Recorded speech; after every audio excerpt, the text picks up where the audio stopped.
എന്റെ പേര് ഷാജി ഗോപാലൻ. ഞാൻ ബ്ലൂസറിൻ റിസോർട്ടിന്റെ എക്സിക്യൂട്ടീവ് ഷെഫാണ്. ഇവിടെ ഏകദേശം ഒരു 1-2 വർഷമായിട്ട് ഞാൻ വർക്ക് ചെയ്തുകൊണ്ടിരിക്കുന്നു. നമുക്ക് ഇന്ന് ഒരു നാടൻ ഞണ്ട് റോസ്റ്റ് ഉണ്ടാക്കുന്നതിന്റെ ഇൻഗ്രീഡിയൻസ് ഒന്ന് പരിചയപ്പെടാം. നമ്മുടെ ഞണ്ട് റോസ്റ്റിന് വേണ്ട മെയിൻ ഇൻഗ്രീഡിയന്റ് ക്രാബിന്റെ ഒരു 2 പീസ് നമ്മൾ കട്ട് ചെയ്ത് വെച്ചിട്ടുണ്ട്. അതിലേക്ക് kokum, coconut milk, salt, Kashmiri chilli powder, turmeric powder, coconut oil, curry leaf, fenugreek, mustard seed, dry chili, garlic chop, ginger julienne, onion slice, tomato slice and green chili. Okay, നമ്മൾ crab roast ഉണ്ടാക്കാൻ വേണ്ടി ആദ്യം coconut oil ഒന്ന് പാനിൽ ഒഴിച്ച് ചൂടാക്കണം.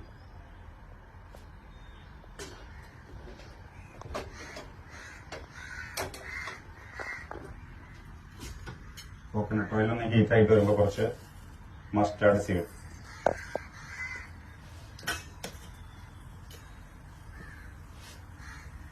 Mustard seed tempered ആകുമ്പോൾ കുറച്ച് fenugreek seed,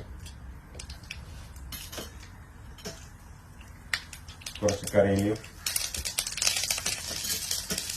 dry chilli,